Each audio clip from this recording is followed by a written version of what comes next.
Hello friends, very good evening. Welcome to LTX classes, the Hindu editorial analysis. ఇవాళ editorial కొంచెం late అయిందమ్మా. So before we get in to this, let me tell you about this beautiful session for all the students. Answer writing యూపీఎస్సీకి చాలా important aspect ఇది. Answer రైటింగ్ని ఎలా handle చేయాలని మన ఎక్స్పర్ట్ ఫ్యాకల్టీ, మన హిందూ ఎనాలిసిస్ రోజు డీల్ చేస్తున్న శ్రీనివాస్ సార్ ఈరోజు దీని గురించి సెపరేట్ ఫ్రీ సెషన్ చేస్తున్నారు. ఈ సెషన్ మీరు రాత్రి 7 గంటలకి ఓకే మీరు అటెండ్ అవ్వచ్చు. ఇది అటెండ్ అవ్వాలి అంటే మీరు మన వెబ్సైట్, ఇక్కడ కనిపిస్తున్న వెబ్సైట్ ltxclasses.comలో మీకు యూపీఎస్సీ డెమో అని చెప్పి ఉంటుంది, ఫ్రీ కోర్స్ ఉంటుంది. వెబ్సైట్లోకి వెళ్ళి మీరు సెర్చ్లో యూపీఎస్సీ డెమో అని కొట్టండి. It's a free course. దాంట్లోకి మీరు ఎన్రోల్ అయితే చాలు. అక్కడ మీకు 7 PM క్లాస్ లైవ్ వస్తుంది. మీరు ఓపెన్ చేసి చూస్తే మీకు కనిపిస్తుంది లైవ్ అని చెప్పి. You can click and attend the session. Attend అయ్యి మీరు డౌట్స్ ఏమైనా ఉన్నా సార్ని అడగొచ్చు. లైవ్ ఇంటరాక్షన్లో మీరు పార్టిసిపేట్ చేయొచ్చు. చాలామంది ఆన్సర్ రైటింగ్ ఎలా మాస్టర్ చేయాలి, ఎలా ప్రిపేర్ అవ్వాలి, డైలీ ఏం చేయాలని రకరకాల క్వశ్చన్స్ ఉంటాయి.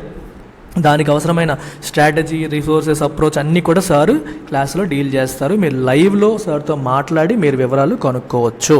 So don't miss this beautiful opportunity. సిమిలర్గా ఎల్టెక్స్ classes UPSC program, flagship UPSC program, ఇది ఆఫ్లైన్ అండ్ ఆన్లైన్ రెండిట్లో ఆఫర్ చేస్తున్నాము. ఆఫ్లైన్ వచ్చేసి Hyderabad as well as Visakhapatnam 2 ప్లేసెస్లో ఆఫర్ చేస్తున్నాం. Online you can attend from anywhere. కొత్త బ్యాచెస్ అనేవి అక్టోబర్ నుంచి ప్రారంభమవుతున్నాయి. మీకు 10% డిస్కౌంట్ అప్ ఫ్రంట్ పేమెంట్ చేస్తూ ఉంటుంది. లేదు ఈఎంఐలో 5,000 per month పే చేసి జాయిన్ అవ్వచ్చు. అండ్ 15 సెప్టెంబర్ వరకు మాత్రమే ఈ ఫీజు అనేది వ్యాలిడ్. ఇది మీరు కాంటాక్ట్ చేయాల్సిన number. And it comes with life time validity. అలాగే ఆప్షనల్స్కి కూడా PubAd, PSIR, sociology, anthropology, Telugu literature, ఈ ఆప్షనల్స్ అన్నిటికీ new batches are starting from October. Fee 30,000, 5,000 per month మీరు ఇన్స్టాల్మెంట్లో పే చేయొచ్చు. 10% ఆఫ్ ఒకేసారి పే చేస్తే 10% ఆఫ్ కూడా ఉంది. ఇది కూడా 15 సెప్టెంబర్ వరకు మాత్రమే వ్యాలిడ్. సో ఇది ఇవాల్ట్ ఎడిటోరియల్ అమ్మ. ద స్పిరిట్ ఆఫ్ 1971 అని చెప్పి స్టార్ట్ చేశారు. 1971లో బంగ్లాదేశ్ లిబరేషన్ వార్ జరిగింది, సెల్ఫ్ రెస్పెక్ట్ మూమెంట్ జరిగింది. బెంగాలీ పీపుల్ ఎవరైతే ఉన్నారో సో వాళ్ళు అక్కడ పాకిస్తాన్, ఈస్ట్ పాకిస్తాన్ అనేవాళ్ళు కదా బంగ్లాదేశ్ని ఒకప్పుడు, ఈస్ట్ పాకిస్తాన్ అనేవాళ్ళు. They wanted to be liberated and India did help them at that time. India సైనికులు కూడా చాలామంది చనిపోయారు ఆ ప్రాసెస్లో. సో అప్పటి నుంచి బంగ్లాదేశ్ ఇండియాని ఫ్రెండ్గా భావిస్తోంది. There are some issues where చిన్న ఇష్యూస్ కూడా ఉన్నాయి. బట్ అదర్వైజ్ ఇండియా ఒక బిగ్ బ్రదర్ లాగా బంగ్లాదేశ్కి హెల్ప్ చేసింది అనేది మనం కాదనలేని నిజం. So India Bangladesh must focus on future cooperation based on past partnership. ఇంతకుముందు ఇండియా బంగ్లాదేశ్కి ఏ రకంగా అయితే హెల్ప్ చేసిందో, బంగ్లాదేశ్ కూడా ఇండియా యొక్క డిమాండ్ని ఏ రకంగా అయితే రెస్పాండ్ అయిందో కొన్ని అంశాలు ఎడిటోరియల్లో రాశారు. Will talk about it. So దాన్ని బేస్ చేసుకొని ఫ్యూచర్ కోఆపరేషన్ మీద మనం ఫోకస్ చేయాలి. కొన్ని ఇష్యూస్ ఉన్నాయి, రివర్ ఇష్యూస్. ఎందుకంటే అటు ఇండియా నుంచి బంగ్లాదేశ్కి, ఇండియాలో ప్రారంభమయ్యి బంగ్లాదేశ్కి ట్రావెల్ చేసే ఎన్నో రివర్స్ ఉన్నాయి. రివర్ యొక్క వాటర్ షేరింగ్లో గొడవలు ఉన్నాయి, ఎస్పెషల్లీ తీస్తా రివర్. ఈ రివర్ యొక్క వాటర్ షేరింగ్ విషయంలో వెస్ట్ బెంగాల్కి, బంగ్లాదేశ్కి ఇష్యూస్ ఉన్నాయి. అవి సెటిల్ కావట్లేదు. అయితే ఫ్యూచర్ కోఆపరేషన్ మీద మనం ఫోకస్ చేయాలి. ఎందుకంటే ఒకప్పుడు మనం చాలా ఫ్రెండ్లీగా ఉండేవాళ్ళం, మంచిగా ఉన్నాము, చాలా అగ్రిమెంట్స్ చేసుకున్నాము, ఒకరికొకరు హెల్ప్ చేసుకున్నాము. సో ఆ స్పిరిట్ని దృష్టిలో పెట్టుకుని అన్ని అంశాలని ఒకదాని తర్వాత ఒకటి కూర్చొని చర్చల ద్వారా పరిష్కరించుకోవాలి అనేది ఇక్కడ ప్రధానమైన ఉద్దేశం. Bangladesh prime minister Sheikh Hasina's ongoing state visit to India and meeting with prime minister Narendra Modi have resulted in positive outcomes and 7 agreements. 7 agreements sign చేశారు. చాలా పాజిటివ్ అవుట్కమ్స్ వచ్చాయి. షేక్ హసీనా యొక్క ఇండియా వచ్చి విజిట్ చేస్తున్నారు. విజిట్ నడుస్తుంది ఇప్పుడు, ఆన్గోయింగ్ అంటే ఇంకా నడుస్తూ ఉందని అర్థం. అండ్ దీస్ అగ్రిమెంట్స్లో కొన్ని which include the conclusion of first water sharing agreement in 26 years. గత 26 సంవత్సరాల్లో ఇదే మొదటి వాటర్ షేరింగ్ అగ్రిమెంట్ అంట.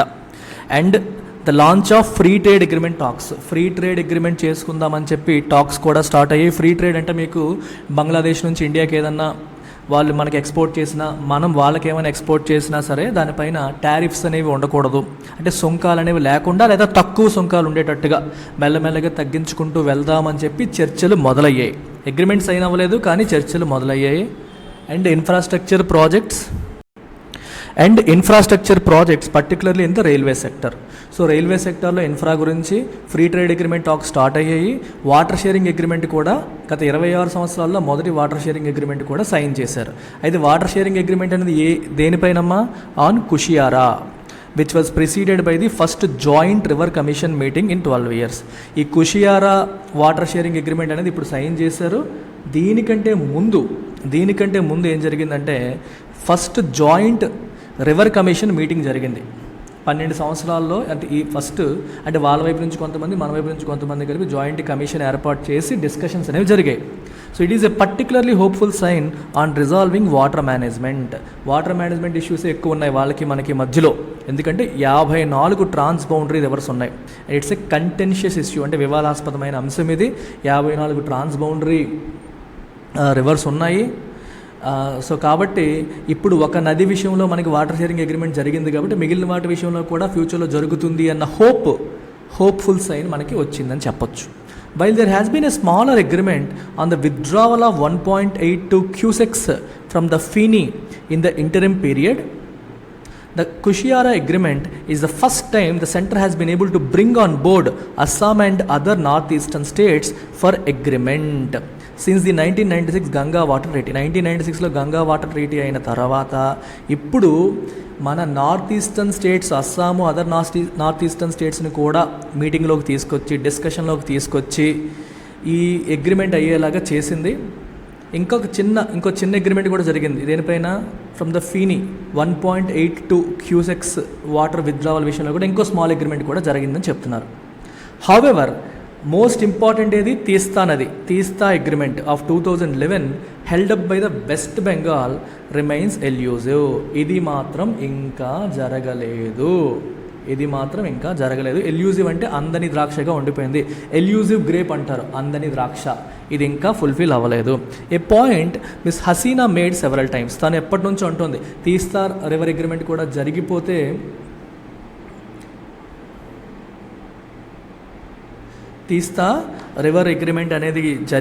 మనకి బాగుంటుందని చెప్పి ఎన్నోసార్లు అంటుంది, కానీ వెస్ట్ బెంగాల్ ఆ విషయంలో ముందుకి నడవట్లేదు. So clearly the Teesta river agreement will require more efforts. So ఇంకా ఎక్కువ ఎఫర్ట్స్ అనేవి అవసరము మోడీ గవర్నమెంట్ వైపు నుంచి. And flexibility from Mamata Banerjee led state government కూడా మొండి పట్టుకుని ఉండకుండా కొంచెం ఫ్లెక్సిబుల్గా ఉండాలి. అప్పుడే ఆ రివర్ అగ్రిమెంట్ కూడా జరిగే అవకాశం ఉంటుంది. If the deal is to be sealed soon, తొందరగా ఈ డీల్ కూడా సైన్ అవ్వాలంటే సో మన వైపు నుంచి వాళ్ళ వైపు నుంచి రెండు వైపుల నుంచి ఫ్లెక్సిబిలిటీ అనేది ఉండాలి. బంగ్లాదేశ్ ఫ్లెక్సిబుల్గానే ఉంది, వెస్ట్ బెంగాల్ ఫ్లెక్సిబుల్గా లేదు. సో మోదీ గవర్నమెంట్ వెస్ట్ బెంగాల్తో మాట్లాడి కొంచెం కూర్చోబెట్టి మాట్లాడించాలి, ఇంకా ఎఫర్ట్స్ ఎక్కువ పెట్టాలి అని దాని అర్థం. The time line grows more important for miss Hasina who is due to hold elections at the end of next year. Sheikh హసీనాకి ఇప్పుడు మనకి ఈ time line next year elections జరగబోతున్నాయి అక్కడ. సో జరగబోతున్నాయి కాబట్టి ఈ టైమ్ లైన్ అనేది చాలా ఇంపార్టెంట్. అంటే ఈ లోపు ఎన్ని అగ్రిమెంట్స్ సైన్ చేస్తే రిలేషన్స్ని ఎంత ముందుకు తీసుకెళ్తే దాని ఎలక్షన్స్లో అంత బాగా చెప్పొచ్చు, నేను ఎంత సాధించానని చెప్పొచ్చు. సో కాబట్టి టైం లైన్ అనేది చాలా చాలా ఇంపార్టెంట్ తనకి. ఆఫ్టర్ 3 terms ఇన్ ఆఫీస్, చూడండి ఆల్రెడీ ఆవిడ 3 సార్లు ప్రధానమంత్రిగా ఉన్నారు. ఇప్పుడు మళ్ళీ కూడా ఆవిడే మళ్ళీ అవ్వాలని అనుకుంటున్నారు. Much of her focus was also on attracting investment by Indian industry. So ఆవిడ ఇంకా దేనిపైన ఫోకస్ చేస్తుంది, ఇండియన్ ఇండస్ట్రీ, భారతీయ బిజినెస్ మెన్ బంగ్లాదేశ్లో ఇన్వెస్ట్ చేసేలా చేయడానికి కూడా ఆవిడ ప్రయత్నం చేస్తుంది. Which now constitutes a small fraction of Bangladesh FDI inflows. బంగ్లాదేశ్కి వస్తున్న విదేశీ సంస్థాగత పెట్టుబడుల్లో ఎఫ్డిఐస్లో ఇండియా నుంచి వస్తుంది చాలా తక్కువ ఉంది. So miss Hasina made particular mention of 2 dedicated special economic zones. 2 special economic zones Indian companies కోసం మేము ఏర్పాటు చేస్తున్నాము, మాంగ్లా మరియు మెర్సరాయిలో. స్పెషల్ ఎకనామిక్ జోన్ వల్ల అడ్వాంటేజ్ అంటే తక్కువ ట్యాక్స్లు ఉండడం కావచ్చు, లేకపోతే ట్యాక్స్లు లేకపోవడం కావచ్చు, గవర్నమెంటే మంచి పవరు, వాటరు, ఇన్ఫ్రాస్ట్రక్చర్ అన్నీ ఉండేలాగా చేస్తుందన్నమాట. అది దాని కథ. Miss Hasina's visit, which follows her previous state visit in 2017 and Mr. Modi's visit to Bangladesh in 2021, have set India-Bangladesh ties on a firmer footing. So, madam 2017లో వచ్చారు, మళ్ళీ ఇప్పుడు వచ్చారు. మధ్యలో మోదీ గారు 2021లో బంగ్లాదేశ్కి వెళ్ళారు. సో దీనివల్ల అంటే ఎక్కువైతే ఫ్రీక్వెంట్ ఇంటరాక్షన్స్ జరుగుతాయో, ఫ్రీక్వెంట్ విజిట్స్ అనేవి జరుగుతాయో, సో అదేమవుతుందంటే ఎంగేజ్మెంట్ అనేది చాలా క్లోజ్గా ఉండేలా జరుగుతుంది. సో అంతే కదా, రాకపోకలు ఎక్కువ జరిగినప్పుడే మనం ఎక్కువగా ఎంగేజ్ అవుతాం. ఏ విషయాల్లో, ట్రేడ్ విషయం కావచ్చు, ఎక్స్పోర్ట్స్ ఇంపోర్ట్స్ కావచ్చు, కనెక్టివిటీ కావచ్చు, రైల్ కనెక్టివిటీ, రోడ్ కనెక్టివిటీ, ఇవి కావచ్చు, పీపుల్ టు పీపుల్, అక్కడ వాళ్ళ ప్రజలకి మన ప్రజలకి కల్చరల్ టైస్ కావచ్చు, రైట్, వీటన్నిటి విషయాల్లో. However the positive trend in ties goes further back. ఇప్పుడే మొదలైందా ఇది? ఇంతకు ముందే 2017 కంటే ముందే ఈ పాజిటివ్ ట్రెండ్ అనేది మొదలైంది. ఎప్పుడు to miss Hasina's advent to power in 2009. ఆవిడ 2009లో అడ్వెంట్ అంటే అరైవల్, ఎప్పుడైతే పవర్లోకి ఆవిడ వచ్చారో her unilateral moves to shut down terror training camps, బంగ్లాదేశ్లోని టెర్రర్ ట్రైనింగ్ క్యాంప్స్ని షట్ డౌన్ చేస్తారు. యూనిలేటరల్ అంటే ఏకపక్ష నిర్ణయం అనమాట, ఎవరిని అడగట్లేదు, అసలు ఇది ఉండకూడదని చెప్పి టెర్రర్ ట్రైనింగ్ క్యాంప్స్ని షట్ డౌన్ చేశారు. 20 వాంటెడ్ క్రిమినల్స్ని ఇండియాకి హ్యాండ్ ఓవర్ చేశారు. క్రిమినల్స్ అండ్ టెర్రర్ సస్పెక్ట్స్ని ఇండియాకి హ్యాండ్ ఓవర్ చేశారు. ఎప్పుడైతే వాళ్ళగా ఒక పాజిటివ్ సిగ్నల్ ఇచ్చారో రిలేషన్స్ అనేవి బాగుపడ్డాయి అని అర్థం అనమాట. So it is incumbent on New Delhi. So వాళ్ళు మనకి ఒక పాజిటివ్ సిగ్నల్ ఇచ్చారు కాబట్టి now it is incumbent on us. So మనం కూడా అలాగే వాళ్ళకి రెస్పాండ్ అవ్వాలి. మన సెన్సిటివిటీస్ని బంగ్లాదేశ్ అర్థం చేసుకొని రెస్పాండ్ అయ్యింది కాబట్టి ఇట్ ఈజ్ అవర్ డ్యూటీ. ఇక్కడ ఇన్కంబెంట్ అంటే మీనింగ్ ఏంటంటే it is necessary as a duty, ఇది మన రెస్పాన్సిబిలిటీ, వాళ్ళు మనకు చేశారు కాబట్టి it is incumbent upon us అనే మీనింగ్ వస్తుంది. ఇన్కంబెంట్కి ఇంకో మీనింగ్ కూడా ఉంది. ప్రస్తుతం అధికారంలో ఉన్న ఇన్కంబెంట్ ప్రైమ్ మినిస్టర్ అన్నారనుకోండి, ప్రస్తుతం అధికారంలో ఉన్న ప్రైమ్ మినిస్టర్ ఎవరు? నరేంద్ర మోదీ, అదొక మీనింగ్. ఇంకో మీనింగ్ ఏంటి? Necessary as a duty or responsibility. Necessary as a duty or responsibility అనే మీనింగ్ కూడా మనకి ఉంది. మీకు అర్థమైందా? Necessary as a duty or responsibility అనే మీనింగ్ కూడా ఉంది. సో వాళ్ళు మనకి హెల్ప్ చేశారు కాబట్టి మనం కూడా తిరిగి చేయాల్సిన బాధ్యత మనకు ఉంది. ఎందుకంటే ఇండియాకి which has benefited from such outcomes, Bangladesh చేసిన పనుల వల్ల ఇండియా బెనిఫిట్ అయ్యింది కాబట్టి మనం కూడా వాళ్ళకి చేయాలి అని అర్థం. So which has benefited from such outcomes, right? And the turn around in relations with what use to be an inimical neighbour. Inimical అంటే హాస్టైల్, ఒకప్పుడు అన్ఫ్రెండ్లీగా ఉండేది 2009కి ముందు. ఒకప్పుడు మొదట్లో ఫ్రెండ్లీయే, 1971లో మనం హెల్ప్ చేసాం కాబట్టి పాజిటివ్గా ఉన్నారు. మధ్యలో రిలేషన్స్ పాడయ్యాయి. షేక్ హసీనా వచ్చిన తర్వాత రిలేషన్స్ మళ్ళీ పాజిటివ్ అయ్యాయి. So we should also be equally sensitive to Dhaka's concerns, particularly when it comes to comments made by ruling party leaders on deporting Rohingya refugees, comparing undocumented migrants to termites, Citizenship Amendment Act, and more recent references to annexing Bangladesh for Akhand Bharat. So Dhaka యొక్క కన్సర్న్స్ని కూడా మనము దృష్టిలో పెట్టుకోవాలి. We have to be sensitive. వాళ్ళని బాధ పెట్టేలాగా మాట్లాడకూడదు. Ruling party leaders ఈ మధ్యన రకరకాలుగా మాట్లాడుతున్నారు. రోహింగ్యా నుంచి వచ్చిన రెఫ్యూజెస్, శరణార్థులు ఎవరైతే ఉన్నారో, మనకి బర్మాలో, మయన్మార్లో ఉన్న రోహింగ్యా ముస్లిమ్స్ మీద అక్కడ ఊచకోత జరిగేసరికి వాళ్ళు అక్కడ నుంచి ఇండియాకి, బంగ్లాదేశ్కి, రకరకాల ప్రాంతాలకు వచ్చేసారు. వాళ్ళని డీపోర్ట్ చేయడం అంటే తిరిగి వాళ్ళ దేశానికి పంపించే క్రమంలో అవి మాట్లాడేటప్పుడు బంగ్లాదేశ్ గురించి కూడా కొంచెం తప్పుడు మాటలు మన వాళ్ళు మాట్లాడారు. అలాగే డాక్యుమెంటేషన్ లేకుండా మన దేశానికి వలస వచ్చేసిన వాళ్ళు ఉన్నారు. అంటే బంగ్లాదేశ్ నుండి కూడా చాలామంది అక్కడ నైబరింగ్ నార్త్ ఈస్టర్న్ స్టేట్స్లోకి వచ్చేస్తూ ఉంటారు. అలాంటి వాళ్ళని టెర్మైట్స్, చెదపురుగులు అని చెప్పి మనం అభివర్ణించడం జరిగింది కొంతమంది రూలింగ్ పార్టీ లీడర్స్. ఇంకా సిటిజన్షిప్ అమెండ్మెంట్ యాక్ట్ గురించి కూడా మనం మాట్లాడాము. ముస్లిం కంట్రీస్కి నాన్ ముస్లిం కంట్రీస్ గురించి కొంచెం డిఫరెన్షియేషన్ అనేది ఉంది మనకి. ముస్లిం కంట్రీస్లో హిందూ మైనారిటీస్ని ప్రొటెక్ట్ చేస్తామన్నట్టుగా ఇక్కడ ఉంటుంది. ఇది ఆల్రెడీ లాస్ట్ ఇయర్ చాలాసార్లు మాట్లాడిన అంశం ఇది. ఇలా రకరకాల ఆస్పెక్ట్స్లో కొంచెం వాళ్ళకి కన్సర్న్స్ ఉన్నాయి. ఆ విషయంలో మనం సెన్సిటివ్గా ఉండాలి.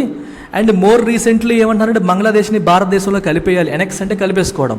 అఖండ భారత్ మనం మళ్ళీ ఇంతకు ముందులాగా క్రియేట్ చేయాలి, బంగ్లాదేశ్ని కలిపేయాలని కూడా కొన్ని కామెంట్స్ రూలింగ్ పార్టీ లీడర్స్ చేస్తున్నారు. ఇవి వాళ్ళ యొక్క సెన్సిటివిటీస్ని హర్ట్ చేస్తాయి. We should be careful about it.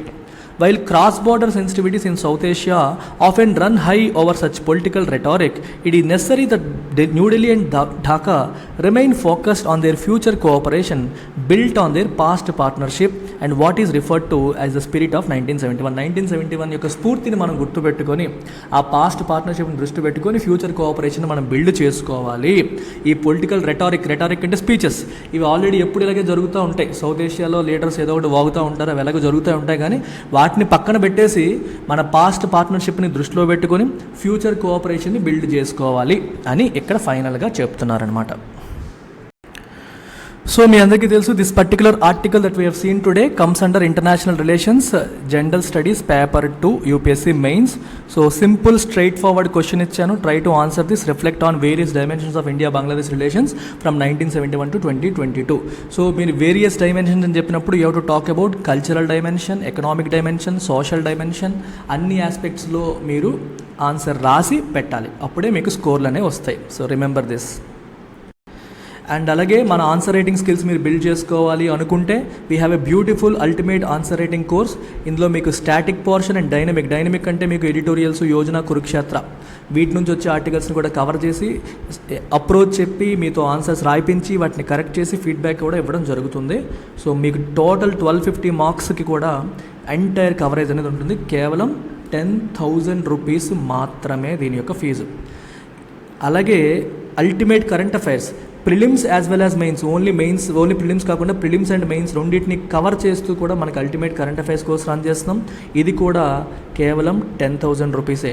అయితే బ్యూటీ ఏంటంటే if you are going for both, రెండు కలిపి తీసుకుంటే you will get it for 15,000, అంటే మీకు 5,000 రూపీస్ డిస్కౌంట్ వస్తుంది యాజ్ ఏ కాంబో లాగా మీరు తీసుకుంటే 5,000 తగ్గుతుంది. సో దీనికోసం మీరు కాంటాక్ట్ చేయాల్సిన నెంబరు ఇది. ఈ నెంబర్కి కాంటాక్ట్ చేయండి, వివరాలు కొనుక్కోండి and come on board. Welcome, take care, bye.